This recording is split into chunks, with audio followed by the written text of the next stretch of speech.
Muy bien, continuamos con nuestro estudio de aspectos de la vida cristiana en Primera Pedro. Estamos en este momento avanzando en nuestra sección que estamos considerando a partir de la clase anterior, de que tenemos una disposición como cristianos. Nuestra responsabilidad es vivir en un acto, una actitud de sumisión ante las autoridades o ante nuestros semejantes. Estamos hablando justamente de las relaciones cívicas en nuestra clase anterior, y en esta clase estaremos hablando de las relaciones colectivas.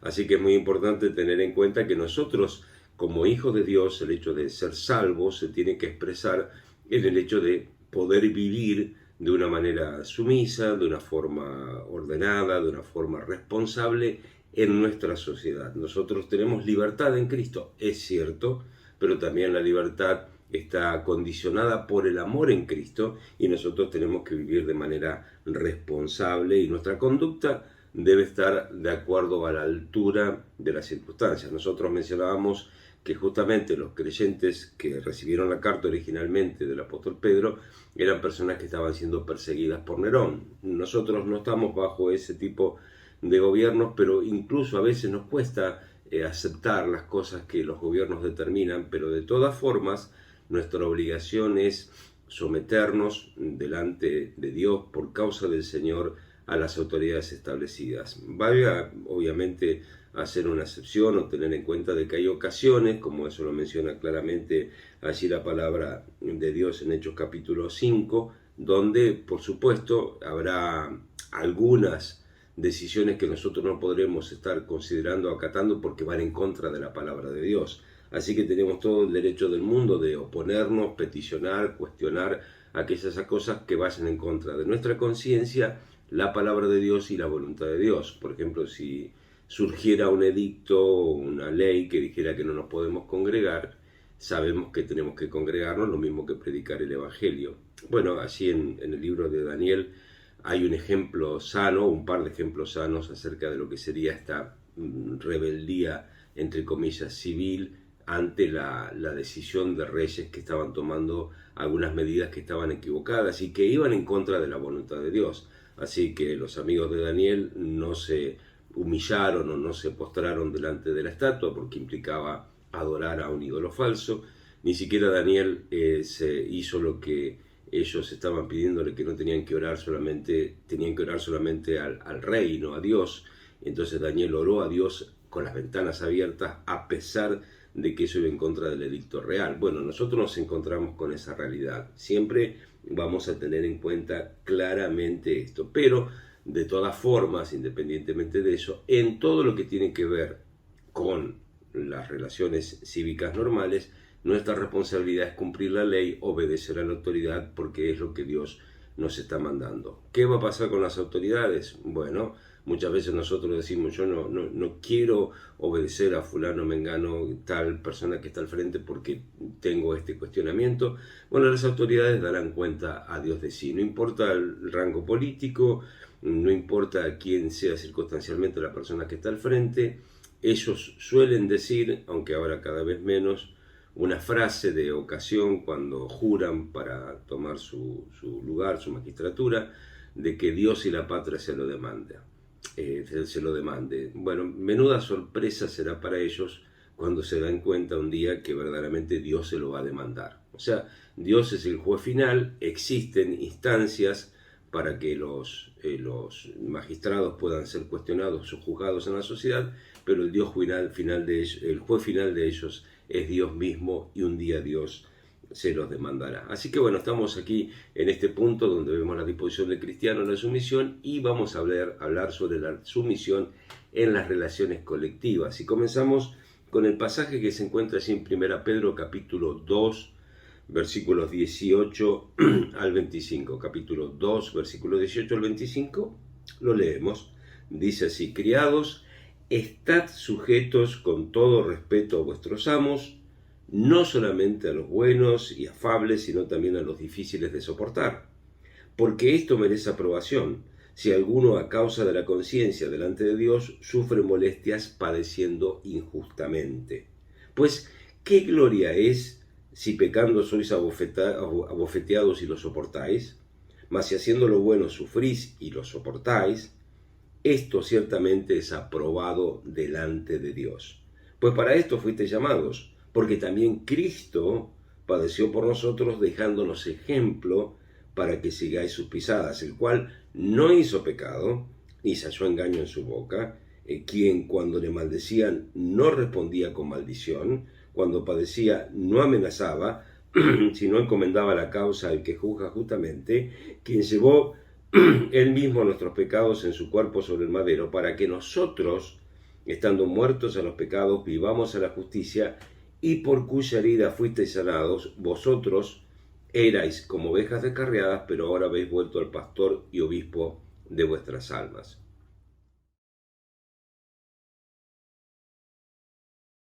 Pensemos en primer lugar en aquello que es aprobado, que es lo que el apóstol va a considerar que es correcto, que está bien, que está aprobado.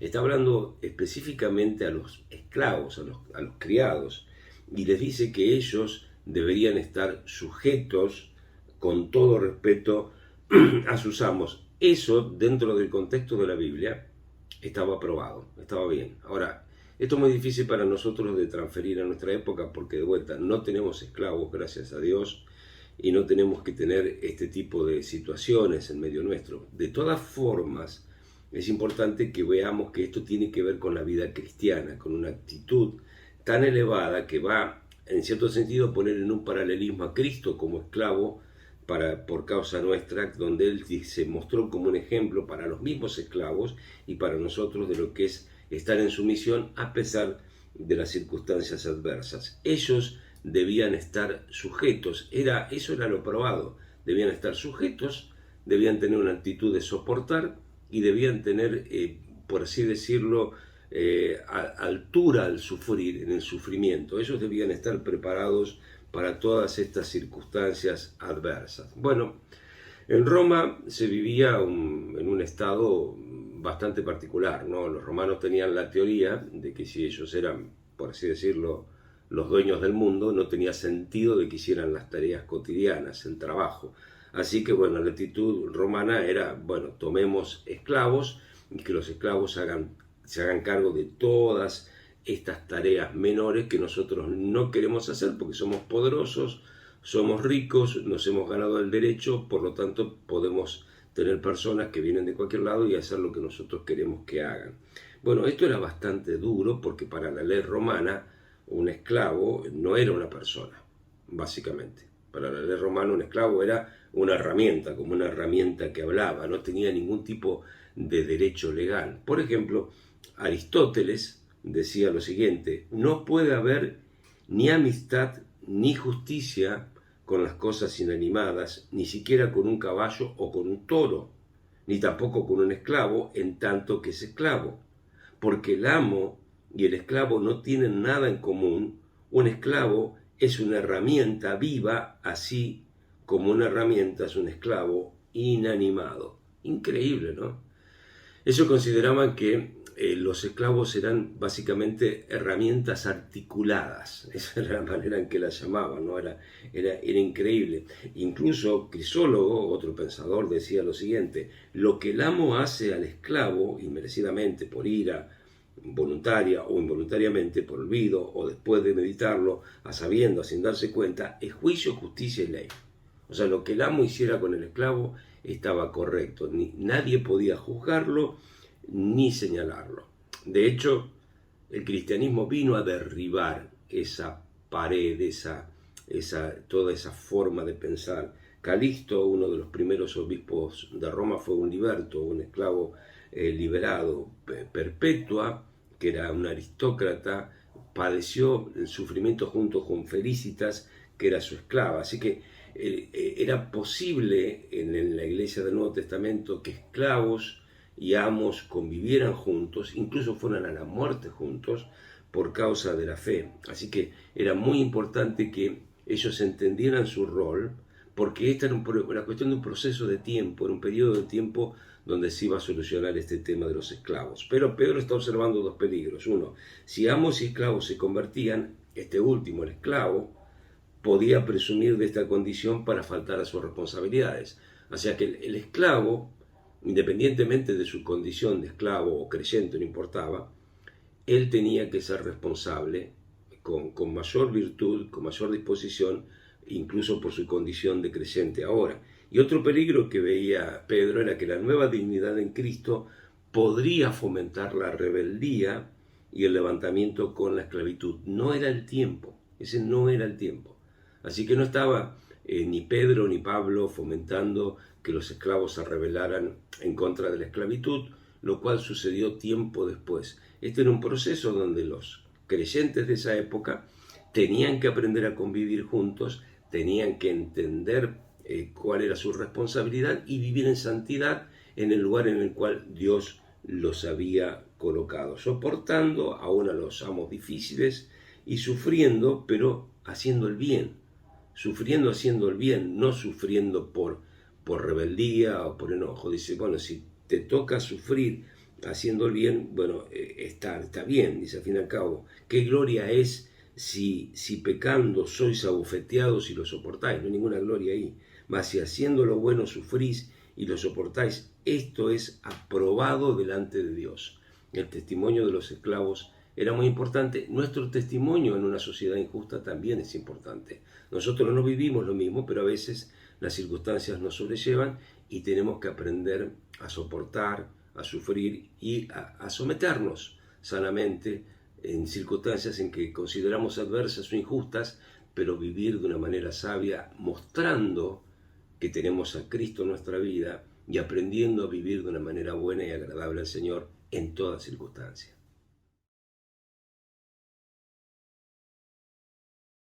Más allá de que este texto se engancha con los esclavos y con la vivencia de los esclavos, aquello que ellos tenían como responsabilidad y aquello que estaba aprobado delante de Dios de que vivieran de una manera diferente en un mundo injusto, también se remite a un texto que es para nosotros clásico. Es un pasaje que nosotros hemos escuchado muchas veces, hemos hablado muchas veces, y tiene que ver con aquellas cosas que nosotros tenemos que aprender, lo aprendido de parte del Señor, aquello que el Señor nos ha enseñado. Así en versículo 21 dice, pues para esto fuisteis llamados, porque también Cristo padeció por nosotros, dejándonos ejemplo para que sigáis sus pisadas. De vuelta, tratemos de entender el contexto. Está hablándole a creyentes que tenían que someterse a las autoridades cívicas, y está hablando específicamente en el párrafo anterior a esclavos que tenían que someterse a sus amos.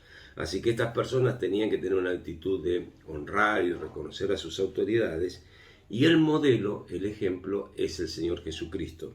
Hay un cierto, por así decir, paralelismo con Filipenses capítulo 2, donde los hermanos de Filipos tenían que aprender a someterse unos a otros en amor, y el apóstol dice, haya pues en vosotros este sentir que hubo también en Cristo Jesús, y muestra la humillación de Cristo para contrastar con la falta de predisposición que ellos podían tener a sujetarse unos a otros. Bueno, acá lo que está haciendo es, observen el ejemplo de Cristo. Esclavo, mirá el ejemplo de Cristo. Cristo se humilló realmente hasta lo sumo y Él es nuestro ejemplo. Él es nuestro modelo, Él es el punto de vista en el cual nosotros tenemos que enfocarnos. Su ejemplo es fundamental, porque Cristo también padeció por nosotros. Él es el ejemplo, básicamente, que nosotros tenemos que entender. La frase inicial dice, porque para esto fuiste llamados. ¿Para qué fuimos llamados? Para sufrir, para que nos peguen bofeteadas, para que nos lastimen, para que un amo injusto nos haga daño, para que un rey injusto nos persiga. No está hablando de eso, está yendo un poquito más atrás. ¿Para qué fuimos llamados? Fuimos llamados a su luz admirable. ¿Se acuerdan así el pasaje en versículo 9? Dice, mas vosotros sois linaje escogido, real sacerdocio, nación santa, pueblo adquirido por Dios, para que anunciéis las virtudes de aquel que os llamó de las tinieblas a su luz admirable. Nosotros habíamos sido llamados a una nueva vida, hemos sido llamados a una nueva vida, no hemos sido llamados a que sufrir la cachetada, por así decir, del otro. Hemos sido llamados a vivir a la altura de la vida con Cristo, hemos sido llamados para su gloria eterna. Así en 1 Pedro capítulo 5 versículo 10 dice, mas el Dios de toda gracia, que nos llamó a su gloria eterna en Jesucristo, después que hayáis padecido un poco de tiempo, Él mismo os perfeccione, afirme, fortalezca y establezca. Así que fuimos llamados a un llamado elevado a la luz admirable del Señor Jesucristo, hemos sido llamados a su gloria eterna. Así que este llamado muchas veces va a implicar sufrir para hacer el bien. Está implícito. Y no importa, no es un problema que nos toque sufrir en algún momento si el precio es a pagar, es hacer el bien. Así que Cristo nos dejó el ejemplo, nos dejó el modelo. Él dejó detrás de sí una huella marcada o algo que quedó señalado. Mire, muchas veces cuando nosotros tomamos este texto que Cristo padeció por nosotros, nos dejó ejemplo para que sigáis sus pisadas, nos gusta representarlo como huellas en la arena. No sé si en algún PowerPoint, en algún dibujo, alguna fotografía ponemos el texto con alguien caminando descalzo por la arena y van quedando las huellas allí, ¿no? Bueno, esa no es la imagen, quiero que quede claro, esa no es la imagen. Las huellas en la arena se borran. Las huellas en la arena viene el agua o el viento y se las lleva. Las huellas que dejó Cristo son huellas indelebles, son huellas profundas, son marcas. O sea, lo que estamos tratando de mostrarnos acá es que es algo que quedó señalado, es algo que no se va a borrar con el paso del tiempo, no son huellas que se las lleva el viento.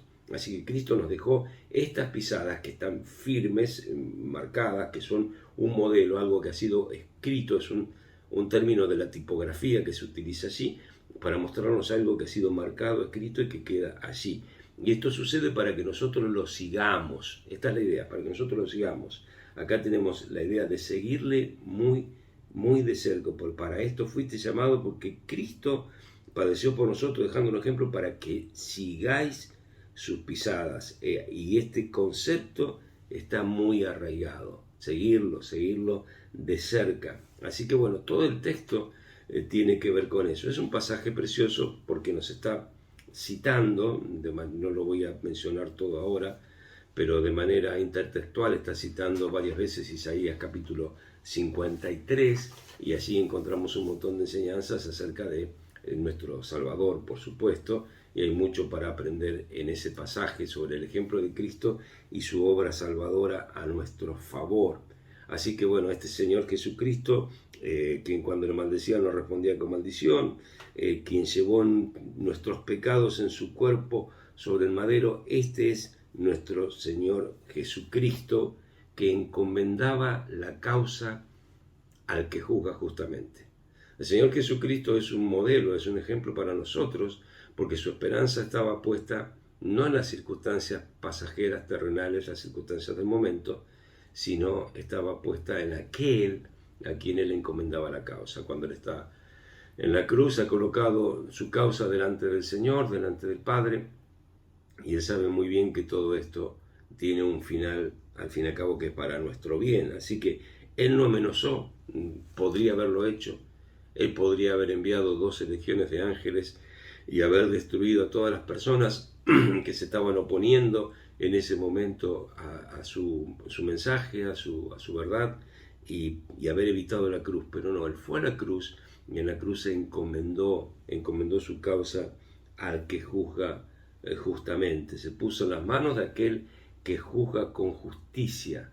Básicamente la idea de encomendar también es entregar. Él entregó su causa delante del Señor en los cielos. Pedro alude que todo lo que Cristo sufrió en la pasión, lo hizo sufriendo al guardar silencio. Guardó silencio y su sufrimiento tiene que ver con su silencio, ¿no? Es un texto realmente para pensar y mucho cómo el Señor Jesucristo tuvo esa actitud de encomendarse en silencio, confiando en aquel que era su esperanza. Pero también cuál era su expectativa, porque el Señor sabía que esto no terminaba así. Dice versículo 24, quien llevó él mismo nuestros pecados en su cuerpo sobre el madero, para que nosotros, estando muertos a los pecados, vivamos a la justicia, y por cuya herida fuisteis sanados. Ahora, tengan en cuenta que el Señor viene hablando de las relaciones cívicas y las relaciones colectivas, y está diciéndole a ciudadanos de un estado que deben someterse a sus autoridades y está diciendo al esclavo que deben someterse a sus amos. Y toma como modelo al Señor Jesucristo y termina diciendo que al fin y al cabo, no importa las circunstancias que nos toque vivir, nosotros tenemos una esperanza. Y esa esperanza está puesta en que, a pesar de que estamos nosotros muertos en los pecados, vamos a tener esperanza, que vamos a vivir a la justicia, y por la herida de Cristo hemos sido librados de la culpa y del castigo y del pecado. Así que podemos tener esa tranquilidad, esa paz, esa seguridad que solo viene de Dios. No importa las circunstancias terrenales, no importa lo buenos o malos que pudieran ser los amos en aquel momento o las autoridades civiles que nos toquen convivir. No importa, lo importante es que nosotros tenemos esperanza y podemos vivir una vida por encima de las circunstancias adversas que nos toquen vivir en el día de hoy. Ahora, de todo esto, ¿qué enseñanza práctica podemos sacar en este pasaje? Bueno, vamos al versículo 25, 1 Pedro capítulo 2, versículo 25, donde dice, porque vosotros, de vuelta, consideremos el contexto, estamos hablando de esclavos que estaban sufriendo en manos de sus amos, personas que estaban bajo un liderazgo que era el imperio de Nerón, que era realmente despótico, ¿no?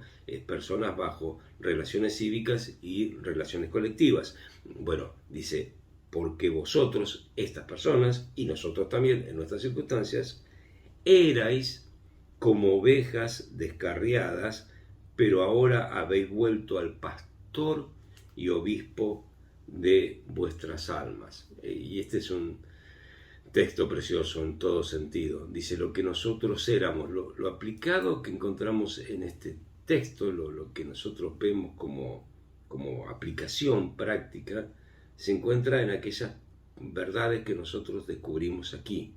Éramos algo antes. ¿Qué es lo que éramos? Bueno, éramos como ovejas descarriadas. Note que no dice que éramos ovejas descarriadas, sino que éramos como ovejas descarriadas. Conocemos un montón de ejemplos de la Escritura y también de los ejemplos de la vida cotidiana de lo que implica una oveja descarriada. De hecho, esa famosa historia de las 99 que quedan en el redil y el pastor que va a buscar la que se perdió.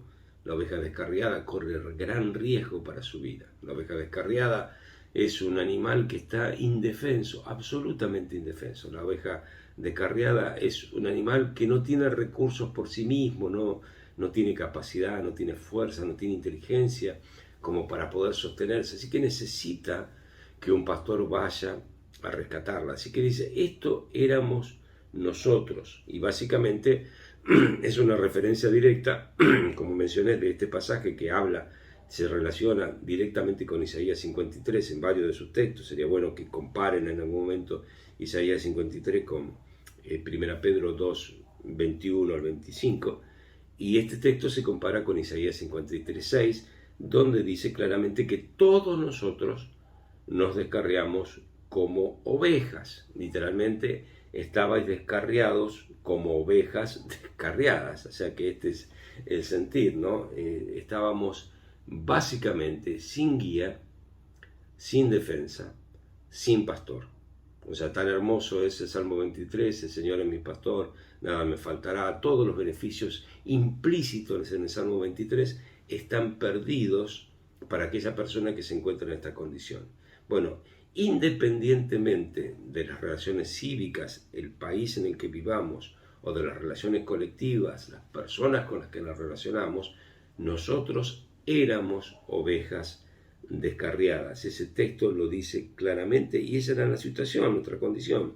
Dice, nosotros éramos, pero algo cambió, pero ahora habéis vuelto al pastor.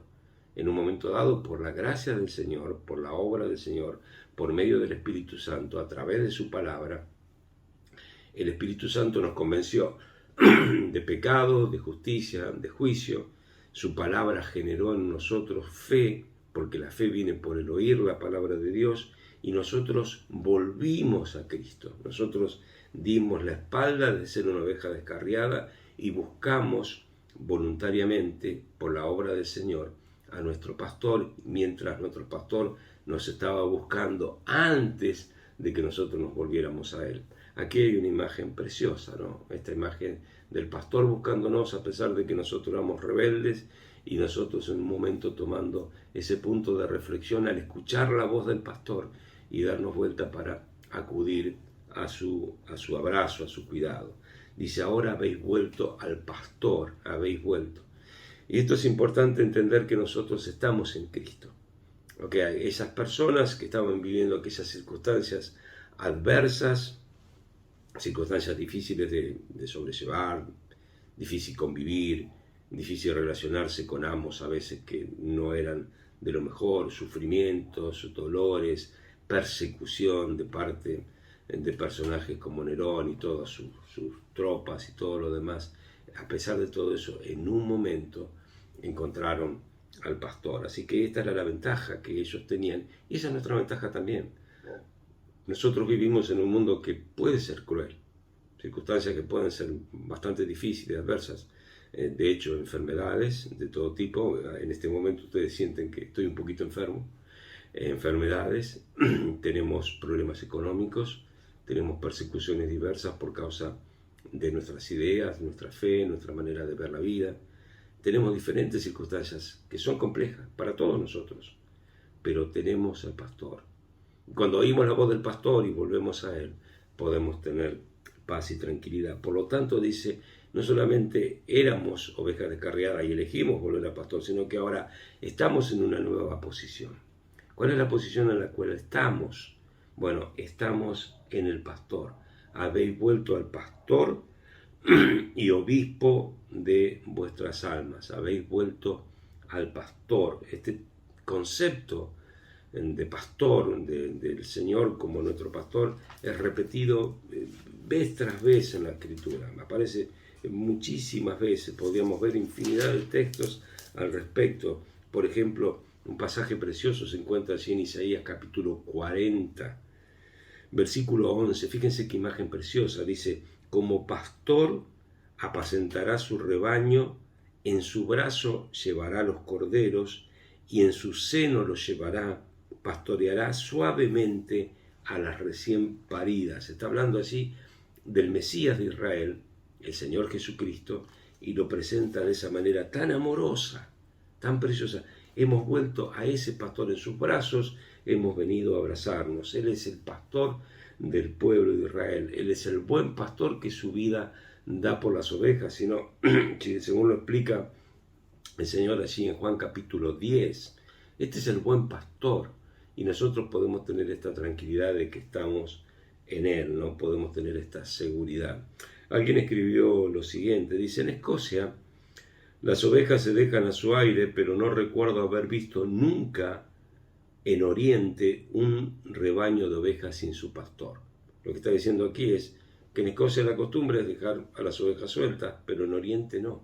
En Oriente nunca queda un rebaño sin pastor. En tales parajes como Judea, donde el pasto de día está desperdigado por una franja de tierra sin vallar, llena de senderos engañosos, todavía frecuentado por fieras y bordeada por el desierto, el hombre y su carácter son indispensables. El pastor es indispensable en ese ámbito peligroso para las ovejas, ¿no? En algún momento escarpado en el que ululan las hienas por la noche, cuando te encuentras insomne con la vista en la lejanía, curtido con la intemperie, armado, apoyado con su callado y vigilando sus ovejas dispersas, con cada una de ellas en el corazón te das cuenta por qué el pastor de Judea saltó al frente de la historia de su pueblo.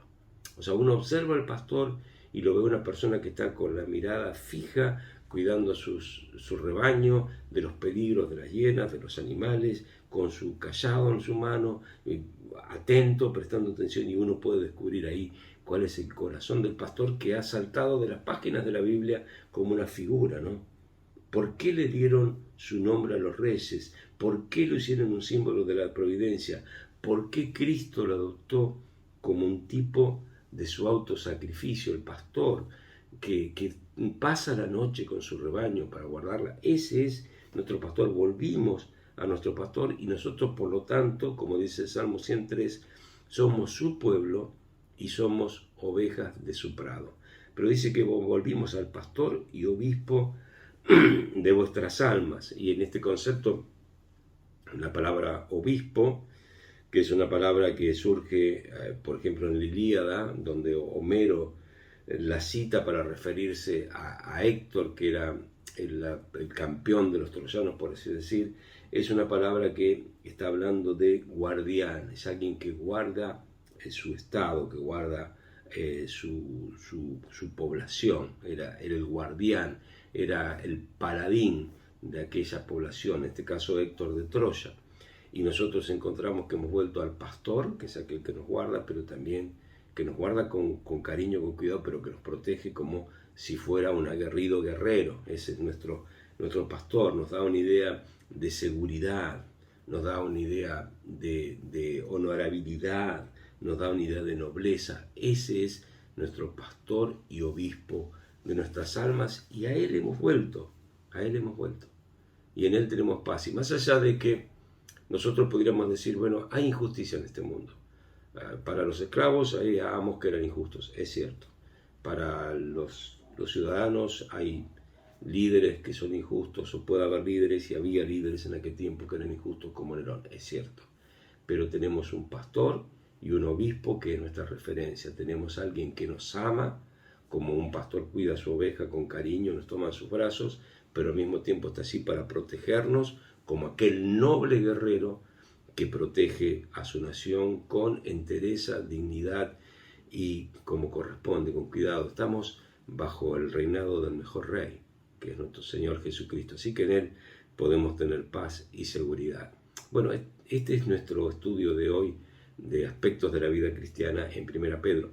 En el próximo encuentro, la próxima ocasión, estaremos hablando de esto mismo, la sumisión en nuestras relaciones conyugales. Hablaremos un poquito del matrimonio, más allá del tema de vivir en relación con nuestra sociedad o con nuestras personas que nos relacionamos. Hablaremos un poquito de las relaciones conyugales, así que les animo a nuestra próxima charla. Desde ya les agradezco por este tiempo juntos. Dios les bendiga.